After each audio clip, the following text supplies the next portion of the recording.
Welcome back to the Leeds Rhinos podcast. It's a Thursday, which means it's our Q&A edition. I'm Phil Daly, the head of Media and PR, and I'm delighted to be joined by our Leeds Rhinos women's head coach, Lois Forsell.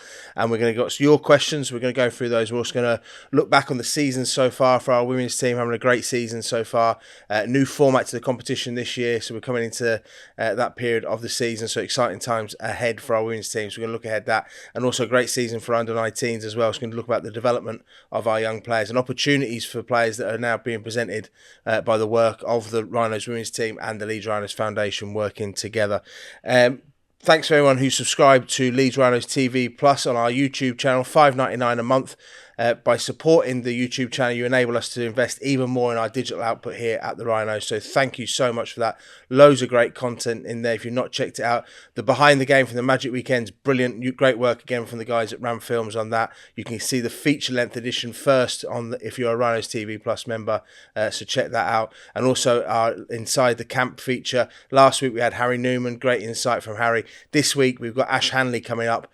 Great insight from our captain. He scored a hat-trick against the Bulls at the Magic Weekend. He's having a wow of a season playing at centre, and his partnership with Mike Acevo's bearing great results. So make sure you check that out. That'll be out Saturday morning, first and exclusively for Rhinos TV Plus members. If you're travelling over to Catalans, safe trip to everyone. Obviously, there's reports of wildfires over in that area of France, so please take care when you're going there. Look out on the local reports for make yourself sure you keep safe. There's no danger of the game present being under any sort of threat, but if you're travelling around that area of France, please take notice of the local instructions, what's happening out there. We want everyone to get out to Catalans and back home again safe and sound. Lois, first of all, before we get on to the questions, pleased with how the season's going so far? Yeah, really pleased. Obviously, the semi-final, we were obviously really disappointed with that. We wanted to get on and go to the final of the cup, and that's something that probably frustrated us a lot, but definitely spurred us on to be better. I think that was probably, it was definitely a turning point for us in terms of what we want and how we need to perform and how we need to approach the opportunities that we get. And I'm really, really impressed with how we've kicked on from that point.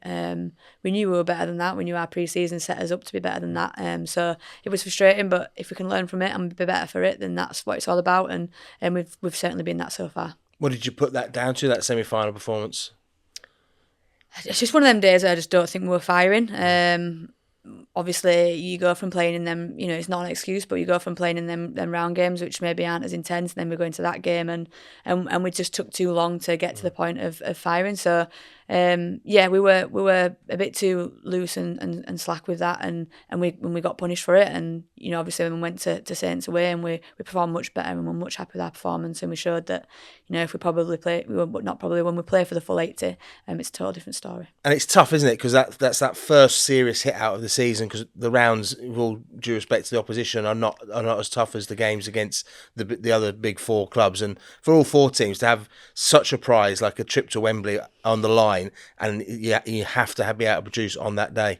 Yeah, 100%. I think obviously it's tough. It was tough for all four teams, but two teams fared better and performed better, and that is a tough one to take. I think you probably look at what is on the line with Wembley. You might have players who are thinking it might be the last time they go around. You might have players who were injured previous times you were there or didn't get selected, and set that to be something that they really wanted to achieve. So it was a big blow, and obviously it takes some time emotionally to be over that. But it was actually the fact that we should be there. We've worked hard enough in pre-season. We are good enough.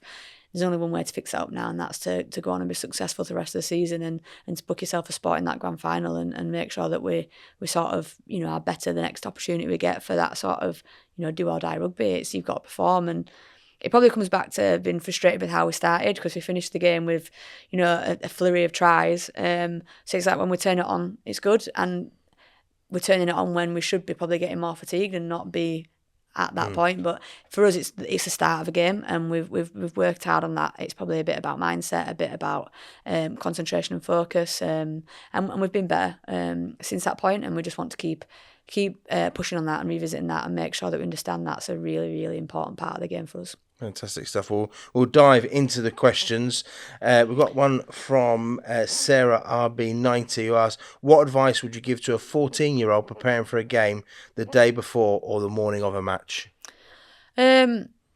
I'd say just probably keep on top of the sort of nutrition and hydration. Don't wait for the day of the game to start hydrating and eating the right things. So making sure that your body's fueled, ready to go. Probably for a young player like that, not think about the game too much too early. You can get really excited and emotional and then burn a lot of energy. I'd probably just focus on all the things that are going to help you have a good game, like your nutrition, your sleep, your hydration. And then the morning of a game, I'd probably maybe set myself a few targets, or the day before, set myself a few targets and remind myself what I'm really good at, and then enjoy the game. I think at that age it's really important to enjoy it. So I think targets for the game, reminders of what you do really well and what you can do for your team, and then just enjoy it and enjoy being around your teammates. And it's important they're achievable targets as well, isn't it? There's no point saying I'm going to score a hat-trick of tries if you never normally score tries. Yeah, and I'd probably say that, obviously that 14's age group is probably a different age. It's different now in the women's game. Obviously the game's progressing, so the boys have always had people watching their games for getting selected for scholarship or P2P. That's probably what we're seeing creep into the game a little bit more now. And I think, if people are going to watch games and 14s want to have good performance, don't think about the big numbers like scoring a hat-trick. Think about the things you can do off the ball as well as on the ball. Are you a good teammate? What's your attitude like? What's your work rate like? We'd always probably notice what you do off the ball as well as on the ball. So you might think that it's the people who score the hat-tricks who get all the plaudits. It's, who set it up, what happened to allow that try to take place. So yeah, maybe, like you say, don't give really big out there targets, but what can you do for the team as well as your own individual performance. Question here from the storekeeper: what's been the biggest change you've seen in the women's game? I think there's loads. I think we forget how sort of long it's been, but how quick it seems to have gone. The sort of sat in the cafe bar with Leon Crick and Gary Etherington and Neil Kuiper-Holmes talking about we're going to launch a Leeds Rhinos women's team to now where we are here. Obviously, I think for me the support and the backing from clubs. I think obviously Leeds Rhinos outstanding in what they provide, the programme, the 19s, the women's, the P2P, we see it as, and we've always seen it as a whole programme rather than one team, and that puts down a lot to our success. But, the support from the clubs, the ambitions were there, but they keep building and building around what people want to do. The media presence around it as well, the girls been showcased more, and obviously we'll go to top 4 split and we'll see a lot more Sky games, BBC hosting the Challenge Cup, like the when I played for Bradford way back when and we're playing our Challenge Cup final at Heworth, did I think that we'd be on Sky, BBC at Wembley? It just seems full circle. I remember one of the first grand finals, I was coaching in my foundation day job, and telling the girls at Garforth Academy that if they watched at 5:15 tonight, they could watch on Sky, and that for me was a pinch me moment. I wasn't even playing, I was just so excited that the girls were playing. I was injured at the time. So that, and I think obviously when we come back to the clubs, the amount of roles that it takes, the game is the whole, the whole running of a women's team is much bigger, of how much it takes to run. So yeah, for me, it's grown and grown. I think obviously the amount of girls playing, I think the quality of the game, I look back now and think, when I played to what it is now, like it's quicker. I think you've got to be stronger, you've got to be a more robust athlete, you've got to be more athletic. So I think the speed's improved, the skill level's improved, the physicality's improved, and it keeps improving. And I think that's what, I notice year on year, and we speak about these academies and pathways that we've got, how much support you've got to lend to these players to then make that step into Women's Super League, because when I was playing and Caitlin Beavers made that step, that step now is much bigger. And, I think Caitlin could probably discuss that as well in rounds when she stepped up to now what the girls have to be like when they step up. There's a bigger pool now. There's more girls working hard to get that next step. And yeah, I think the quality of the game has definitely improved and kicked on as well. Yeah, and we've talked about the conveyor belt of talent for years on the men's side of things. Yeah. But now we're getting to that situation, aren't we, in the women's game where you've got a generation of players who've only ever known playing rugby league. It's not like you would have played with players who played rugby union and then just gave rugby league a bit of a go. And of course, Courtney was a cricketer before going to rugby league. But now we've got sort of 13, 14, 15-year-olds Yeah. who've been playing the game for 5 years. The core skills of the game, that's already embedded in them long before they get to us. Yeah, and it's just mad. I think I look now at some of the under-19s or some of the women's player, and I'm like, how are they driving away from Kirkstall? Like, how are they themselves driving away from Kirkstall? Because obviously, when we launched our women's team, we were training out of John Charles at the start with the academy, and we had this sort of like non-selective under-16s that you'd come and you're involved with the Rhinos, and we had a selective under-19s, and the growth of that year on year has been like amazing, and it's credit to the club supporting it, the staff we've had involved, and the ambitions of staff that we've got, and the club. But it's like, yeah, the development they've had, and that's what your players in our squad now, the women's squad, the older ones. We don't have many older ones, but the ones that are, I'm not going to name anyone because they'll go wild. But when I was their age, if I'd have had these programs to be on, like. That's just amazing. And you speak about that core skill being better and better, and that's why the game's improving year on year, because of the quality of young players we've got. Obviously, we've just watched the Dice program that Stu Barron and Conor Mees run at the RFL with England Rugby League. That's fantastic. That gives them another step to be better for academy, Women's Super League, and then if they eventually get that England women's call up. So yeah, I just think there's so much development and growth, and that will put the competition in good stead for years to come. But it is exciting, because imagine what it would have been like 5 years ago if they'd had that platform. The girls are getting that platform now. The platform's getting bigger and better, and I know that at Leeds Rhinos as a club, we've got big ambitions for how good we can make our pathway and our academy, and how much we can develop young players, and that's exciting for me. I think I've obviously worked here quite a long time, and I've had this role in for quite a while, but it still feels as fresh, as exciting, and that we've got so much to go at to really improve and make the players better, the programme better, and the club be in a better space. So yeah, the growth's been huge. There's still loads more. There's areas that we want to be knocking the door down on. I know that the question always comes up around, professional, semi-professional payment and things like that. But, we are pushing, we are growing, and we are developing, and we will get there eventually. We just need to, take it a step at a time and make sure we do it right when the opportunity is there.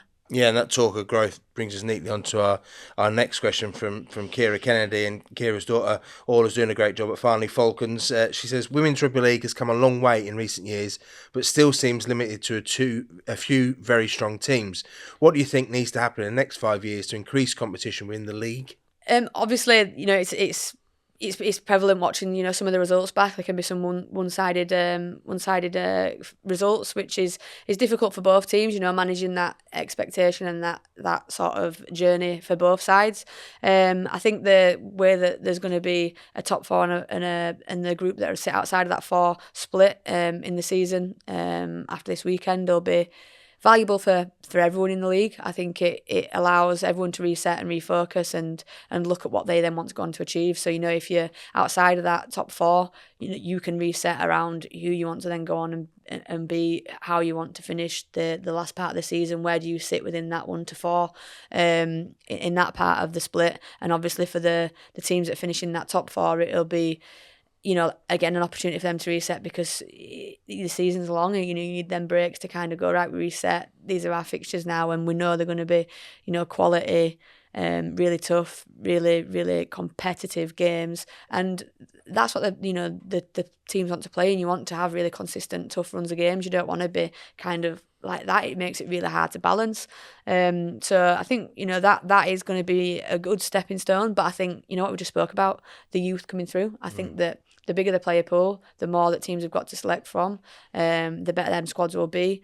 The fact that all teams in Women's Super League have to have a P2P and under 19s, that supports the notion of it's about core skill development, it's about more touches, it's about more interactions in programmes where they've got more like-minded players and they can push standards. It's not, we just turn up to have fun. Fun's always a fundamental factor, but we're turning up to make you a better player week in, week out, and the more clubs have that, the better the pool of players coming through, and the better quality the teams will have then to select from, and hopefully that should level out the competition. But I'm a big advocate for what we're doing in terms of more competitive games week in, week out. I think it's important for each person on the flip of the result. So it's the team that are maybe struggling, what's the best for them? Can they take some time now back end of the year to really hone what they're good at in more meaningful competitions? That will make them better for the year after.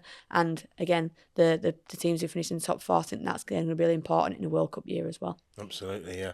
And you mentioned there about the things that are mandated, the P2P and the under-19s, but we're doing even more than that, aren't we? With a new program coming out this summer that Kira Bennett's leading on, that's giving girls who haven't made it through the P2P process a chance to play here at AMT Henley. Yeah, it's we've been talking about it for quite a while, and Kira's been really pushing on it. It's a great idea, and it's great for her with the development hat on to come up with something like that. We obviously the landscape's changing, like we say, around this P2P and 19s and how people get involved. So it's going to sit alongside the RTP, the Rhinos Talent Pathway that we already run, but it's exclusive for girls who aren't currently on a P2P pathway. We think it's really important that we always say that it's never a closed door, and that there's always an opportunity. And when players come to our community club nights, I'm always a big advocate of telling the girls that if it's a no, it's a no now, not ever.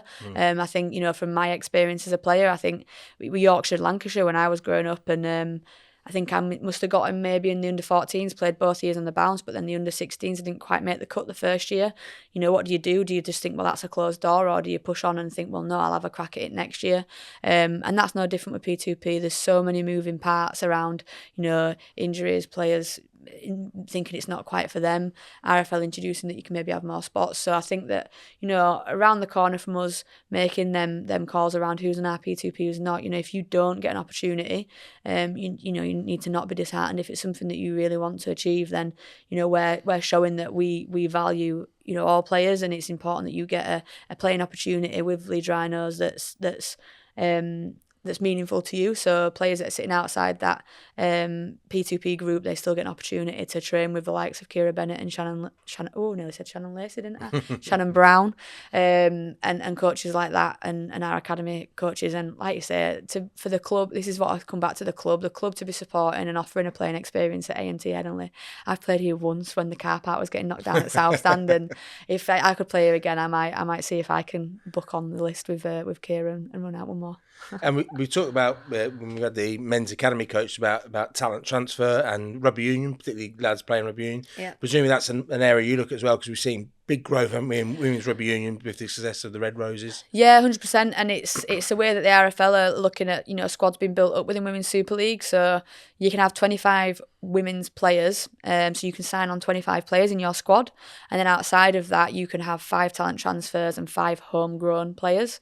So that's, one, rewarding players for their homegrown spots in terms of the academy development and the time and effort and support that they've put into them young players. So you can have 25 players plus 5 from your academy that are on a homegrown spot. And then obviously the talent transfer, it's one that everyone probably is working out how to crack the best, because it is hard to manage and get the right people in and stuff like that. If only it was a rule when Courtney Winfield Hill came through her, because she just signed on as a regular player. But your Courtney's a few and far between.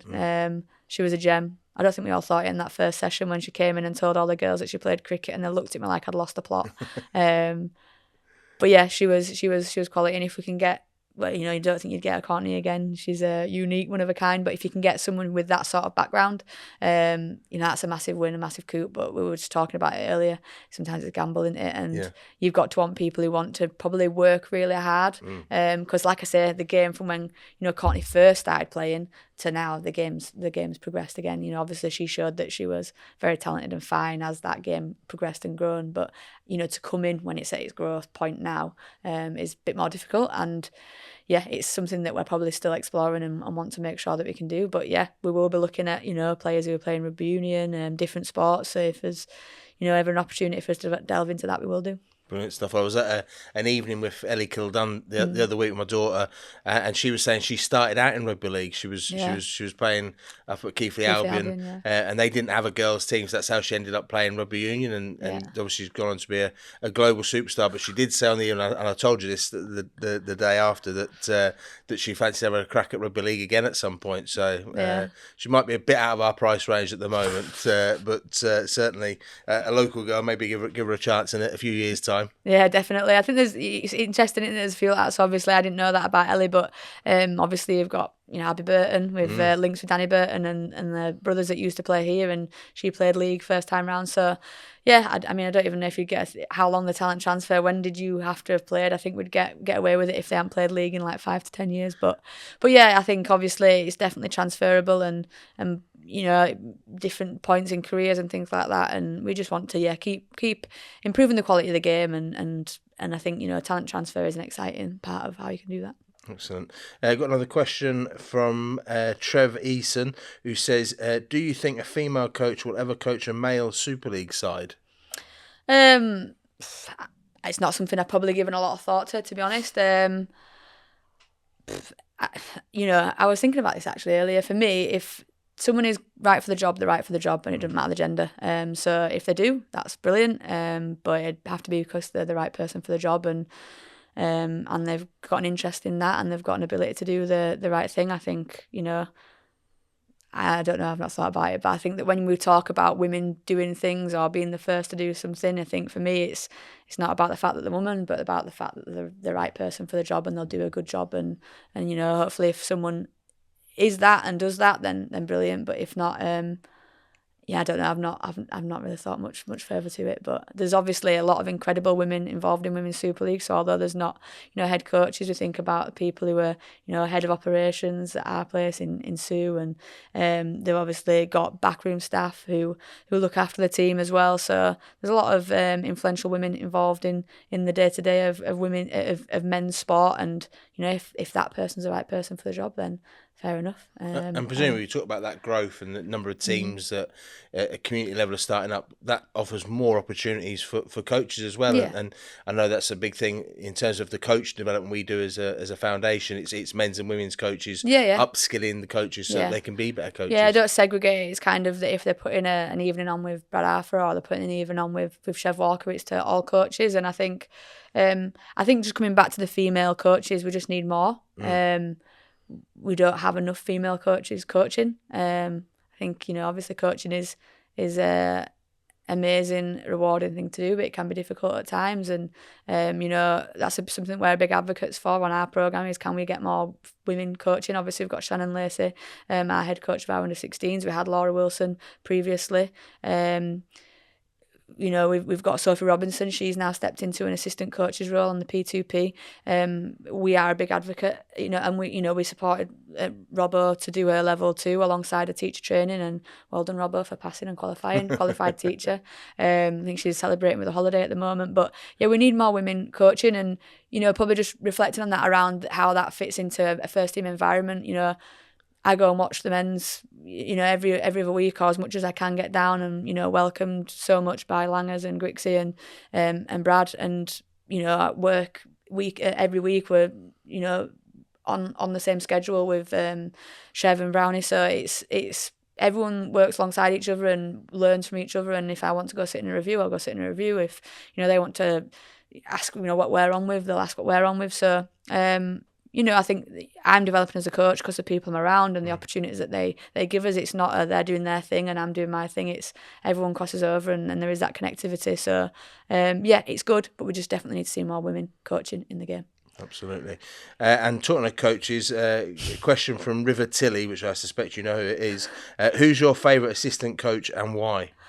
It needs to not be as... I thought he'd do better than that. Mr. Tillotson. Don't have favourites. But I'm happy that's the only question that's come through from him, because it could have been something a lot more stupid.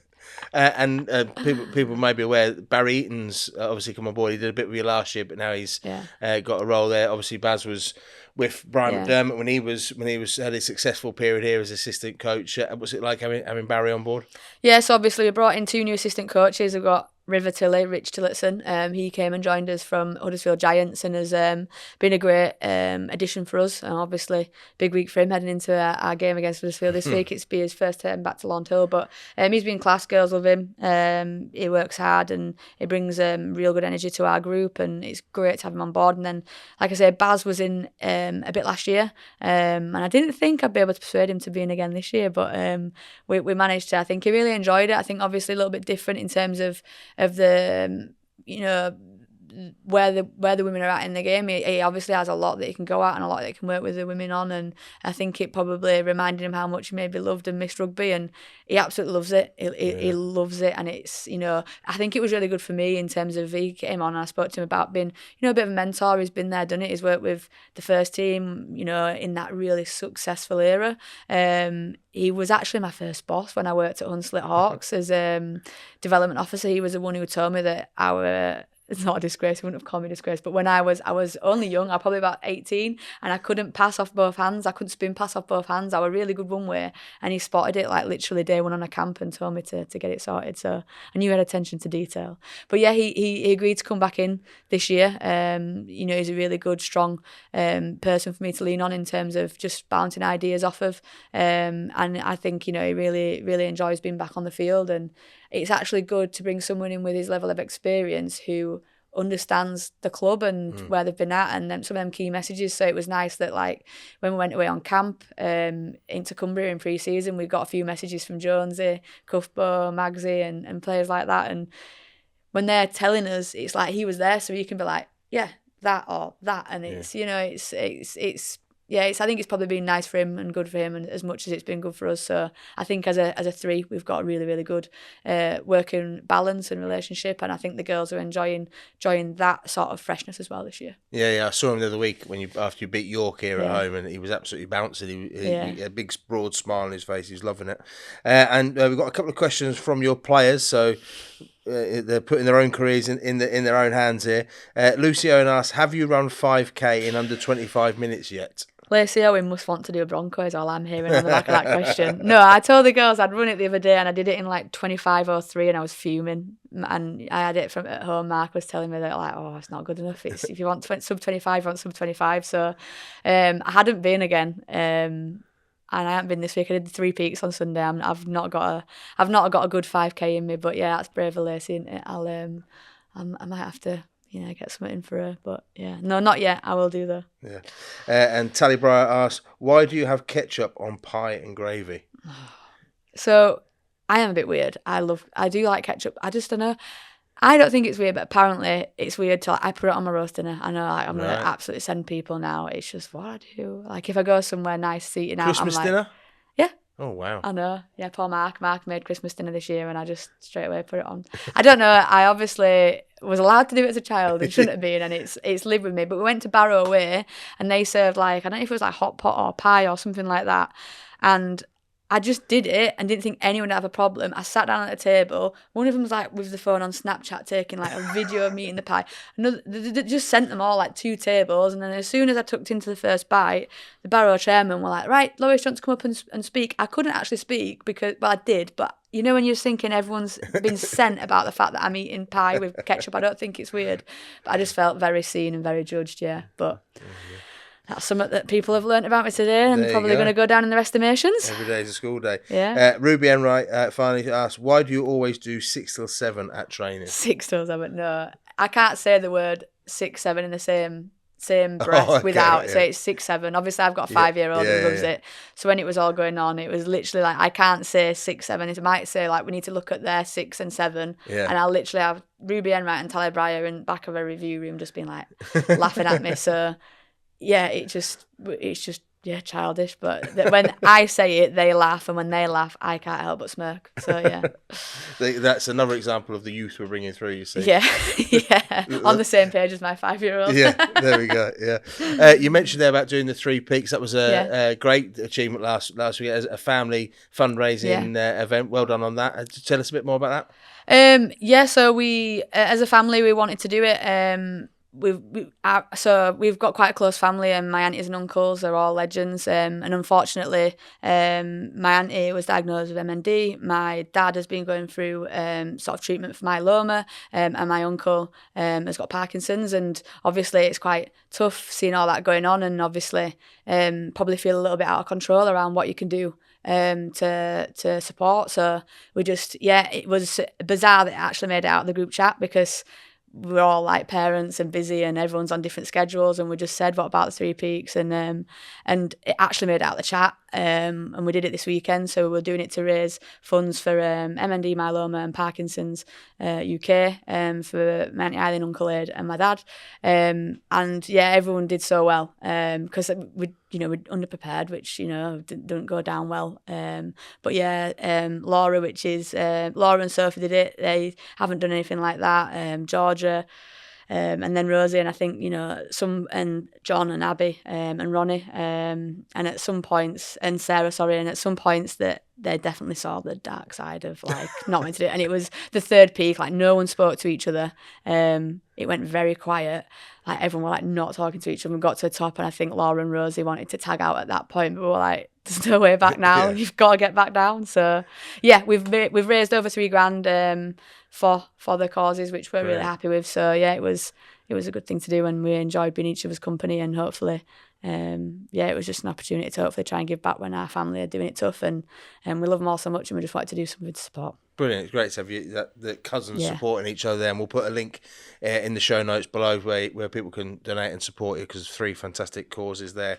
Were you getting ultra competitive? Because I'm presuming no one else is as competitive as you and your family. Some of them were fit. So like John, we forget, probably he was in Marines when he was younger, so he's quite fit, and Sarah's quite fit, but it was funny because we were walking, and yeah, you know what I'm like. I've been sold down the river like 3 times this year when we've had guests come in to work with our group. They've like highlighted to the group that their thoughts about me is that I'm quite direct, and I'm like, girls are howling. We've had like psychologist, so Andrew Manley came in from Leeds Beckett, and then we had who else came in and said it? Oh, Pretty from Ed Head's employment agency, okay. And they both like within the space of 3 weeks were like, yeah, because she's quite direct, isn't she? And I was like. So I've been quite self-aware of my communication and what I say, and we were on the first one, and I was trying to get ahead because I know that 12 hours goes down really, really quick of what you're meant to complete it in.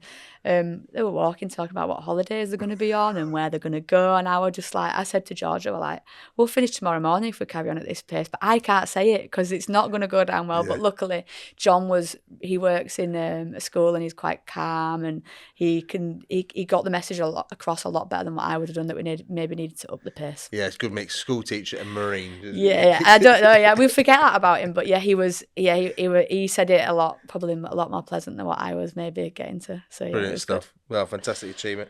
Well, good luck for the rest of the season as well. Huddersfield this week, and then it's into the new section. There's going to be some fantastic games coming up against the other top 4 sides, and we're really hoping the guys can get back to the grand final, back where we want to be in the second half of the season. Remember to join us on Monday. We'll have our match review from the game against Catalans on Saturday night. As I mentioned at the top of the show, if you're travelling over, please take care.